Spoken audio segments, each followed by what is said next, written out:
Hello, bachcho, let's read the question. First question says that a closed coil having 50 turns is rotated in a uniform magnetic field B 2 × 10⁻⁴ Tesla about diameter which is perpendicular to field. The angular velocity of rotation is 300 revolution per minute. The area of coil is 100 cm square and resistance is 4 ohm. Find average EMF developed in half a turn from position where coil is perpendicular to magnetic field. B. Average EMF in full turn. C. Net charge flown in part A and D. And students, D is EMF induced as function of time if it is 0 t equal to 0 and is increasing in positive direction. And E is maximum EMF induced, and F is the average of squares of EMF induced over long period time. So student, सबसे पहले आपको समझना हो की concept क्या use हो रहा है इसमें. सो की कंसेप्ट इज फैराडेज लॉ. सो की कंसेप्ट आपका फैराडेज लॉ.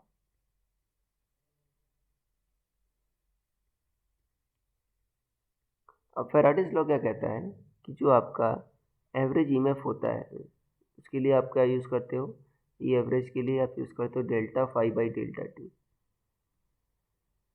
और अगर आपको इंस्टेंटेनियस चाहिए उसके लिए यूज़ करते हो, आप यहाँ पर माइनस भी लगा सकते हो, बट अगर आपको सिर्फ, ठीक है ना, सिर्फ मैग्नीट्यूड पता करना है तो माइनस साइन को आप इग्नोर कर सकते हो. तो ये आपका इंस्टेंटेनियस वैल्यू होती है.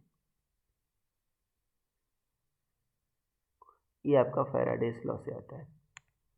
अब यहाँ पर कह रहा है कि आपका एवरेज ईएमएफ बताना है इन हाफ ए टर्न. देखो बच्चों, हाफ टर्न में आपको अगर फ्लक्स चेंज पता चल जाए तो आप यहाँ से निकाल सकते हो. पहली बात तो आपको टाइम भी पता होना चाहिए, डेल्टा टी पता होना चाहिए. और फाई क्या होता है आपका, एन बी ए कॉस थीटा. देखो मान लो शुरुआत में थीटा आपका 0 था तो फाई इनिशियल कितना होगा आपका, मतलब एन बी ए हो जाएगा. और दूसरे केस में क्या आ जाएगा आपका, अगर मान लो फाई आपका थीटा आपका 90 हो गया तो हाफ टर्न में क्या होगा आपका, हाफ टर्न में आपका जो थीटा होगा वो आपका 180 आ जाएगा. हाफ टर्न में जस्ट उलट जाएगा ना, थीटा क्या होगा आपका 180 आ जाएगा. तो कितना होगा ये आपका फाई फाइनल कितना होगा आपका माइनस एन बी ए होगा, क्योंकि कॉस 180 क्या होता है आपका -1 होता है. ये आ गया, ये फाई इनिशियल और फाई फाइनल आ गया. तो डेल्टा फाई कितना होगा आपका, देखो phi final minus phi initial, ये होगा आपका -2 एन बी ए आएगा. और माइनस डेल्टा फाई ये कितना आ जाएगा आपका 2 एन बी ए आ जाएगा. अब डेल्टा टी के लिए क्या करो, आपको टाइम हाफ टर्न के लिए कितना टाइम, हाफ टर्न में कितना एंगल घूमेगा वो आपको घूमेगा पाई एंगल, राइट. तो ओमेगा की वैल्यू निकालनी होगी. देखो ओमेगा क्या होता है आपका 2 पाई एफ होता है. ओमेगा क्या होता है आपका 2 पाई एफ होता है, ये होता है. तो कैसे निकालोगे यहाँ पर, एफ की वैल्यू देखो कह रहा है 300 revolution per minute, F revolution per second होता है, मतलब 300/60. तो कितना होगा ये आपका 10 पाई होगा. कितना हो गया आपका, ये 10 पाई होगा. तो आपका मतलब ये 2 पाई घूमने में कितना टाइम लग रहा है, मतलब आपका रिवोल्यूशन पर सेकंड है तो आपको पाई एंगल घूमने कितना टाइम लगेगा, टी इक्वल टू क्या होगा theta by omega. T equal to क्या होगा थीटा बाई ओमेगा. तो कितना होगा 10 पाई बाई आपका, ठीक है ना, पाई बाई 10 पाई. एंगल कितना हाफ टर्न में घूम रहे हो पाई, और ओमेगा कितना है आपका 10 पाई. तो कितना आ जाएगा 1/10 या 0.1 इतना आ गया. डेल्टा टी की वैल्यू आपकी इतनी आ गई. तो बच्चों आपको डेल्टा थीटा पता है, डेल्टा फाई पता है और डेल्टा टी पता है, वैल्यू रख दो तो ये एवरेज आ जाएगा. ये जो है एवरेज में बताना है delta phi by delta t. इन माइनस करोगे तो यहाँ पर 2 एन बी ए आ जाएगा, 2 एन बी ए अपॉन डेल्टा टी. वैल्यू रख दो. देखो एन की वैल्यू कितनी है आपकी, एन की वैल्यू है आपकी 50. ई एवरेज कितना आ जाएगा 2 × 50 इंटू बी कितना है 2 × 10⁻⁴. एरिया कितना है आपका 100 सेंटीमीटर स्क्वायर है, 10⁻² मीटर स्क्वायर. और ये आपका नीचे कितना आ जाएगा आपका डेल्टा टी कितना 10⁻1 को क्या ले सकते हो 10⁻⁻1 2 × n × b × a अपॉन नीचे क्या आ जाएगा आपका डेल्टा टी 10⁻⁻1. तो 10⁻1 बच्चों ऊपर जाएगा. तो देखो 10 आपका ये मिलाकर क्या देगा 10⁻2 ये -2 कैंसिल कर देगा। ये 5 2 जा कितना आ जाएगा बच्चों आपका, देखो 5 4 जा 20, 2 × 10⁻³ तो कितना आ गया एवरेज EMF आपका। दूसरे पेज पे लिखते हैं, ई एवरेज आपका आ गया 2 × 10⁻³ वोल्ट। ये आपका एवरेज EMF आ गया। बी देखो, बी पार्ट में क्या कह रहा है आपका कि आपका फुल टर्न में कितना EMF इंड्यूस होगा, ठीक है ना।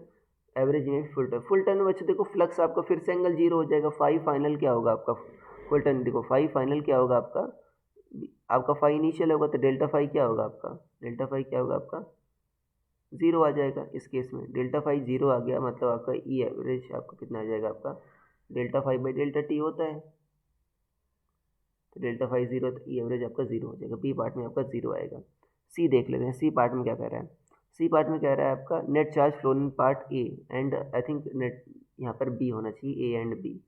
देखो बच्चों, आपको पता है अगर मैं करंट फाइंड करूँ, आई क्या होता है आपका डेल्टा, ठीक है, ई बाई आर ये होता है। ई क्या होता है, अगर आप एवरेज बात करो तो delta phi by delta t, ये आ गया।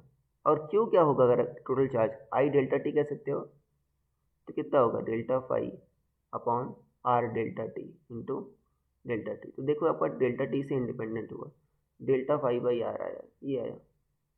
तो रेजिस्टेंस से डिवाइड कर दो तो आपका आ जाएगा। तो अगर ए पार्ट के लिए बात करूँ मैं, ए पार्ट में तो कितना होगा, ए पार्ट में आपका डेल्टा फाई कितना आया था आपका, देखो नीचे आपका डेल्टा टी सिर्फ कितना था 10⁻1 था, तो ये कितना था आपका डेल्टा फाई का था 2 × 10⁻4 था,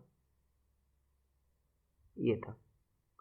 और delta phi by R, R कितना दे रखा है यहाँ पर, देखो आर दे रखा है आपका 4 ओम, तो नीचे कितना जाएगा 4, तो ये कितना जाएगा आपका 5 × 10⁻5 कूलम।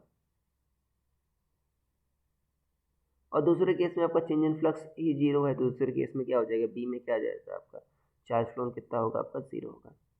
फिर डी पर आते हैं बच्चों, ठीक है। तो डी क्या होगा आपका, देखो डी है आपका EMF induce as a function of time. अगर मान लो t = 0 पर आपका EMF 0 है, देखो बच्चों तो फाई क्या होता है आपका बी ए कॉस थीटा होता है। इंस्टेंटेनियस वैल्यू हम लोग को फाइंड करनी है, बी ए कॉस थीटा, और थीटा क्या ले सकते हो आप ओमेगा टी, तो क्या होगा बी ए कॉस ओमेगा टी। EMF कितना होता है आपका, देखो यहाँ पर एन भी लिखना होगा, तो ये कितना होगा आपका एन बी ए, यहाँ पर ये बी है बच्चों, N B A, N B A omega, ठीक है ना। ये क्या होता है आपका -d∅dt। देखो कॉस का माइनस साइन होता है, माइनस माइनस प्लस हो जाएगा बच्चों, तो कितना आ जाएगा आपका N B A omega sine omega t, ये आ जाता है। और एन बी ए ओमेगा की वैल्यू आप पता कर सकते हो, देखो N B A omega into sine omega t, तो ये कितना आ जाएगा आपका EMF as a function of EMF induce as a function of time आपका आ जाएगा। देखो बच्चों यहाँ पर अगर t = 0 रखोगे तो EMF इंड्यूस 0 होगा, तो ये कह रहा है t = 0 पर EMF इंड्यूस 0 है। एन कितना है 50, बी कितना है आपका 2 × 10⁻4, एरिया है 10⁻², ओमेगा क्या है आपका 10 pi into sine omega t, ये आपका आ जाएगा। अब देखो यहाँ से कितना आ जाएगा, आप देखो तो ये आपका 10 है और ये 50, तो 10⁻², देखो ये कैंसिल कर देंगे, तो 5 2 10 आ गया, तो ये एक और, तो ये होगा आपका 3.14 इंटू 10⁻, ये आपका हो जाएगा -3, right. 3.14 into 10⁻³ sign omega t, ये आ जाएगा। या इसको ऐसा लिख सकते हो, ई क्या आ गया 3.14 sign omega T, sine omega क्या 10 पाई टी इंटू 10⁻³ ये वोल्ट आ गया, इतना आपका वोल्ट आ गया। लास्ट पार्ट देखते हैं क्या करना है आपको, ठीक है ना। फिर ई पार्ट कह रहा है मैक्सिमम EMF क्या होगा बच्चों आपका, जो आपका NBA की वैल्यू होगी वही क्या होगी आपकी मैक्सिमम EMF होगी, क्योंकि देखो साइन ओमेगा टी की जो वैल्यू है मैक्सिमम वैल्यू क्या होती है आपकी, ये 1 होती है साइन पाई टी की, तो ई मैक्स कितना आ जाएगा आपका 3.14 इंटू 10⁻³ वोल्ट, ये आ गया डी पार्ट की वैल्यू।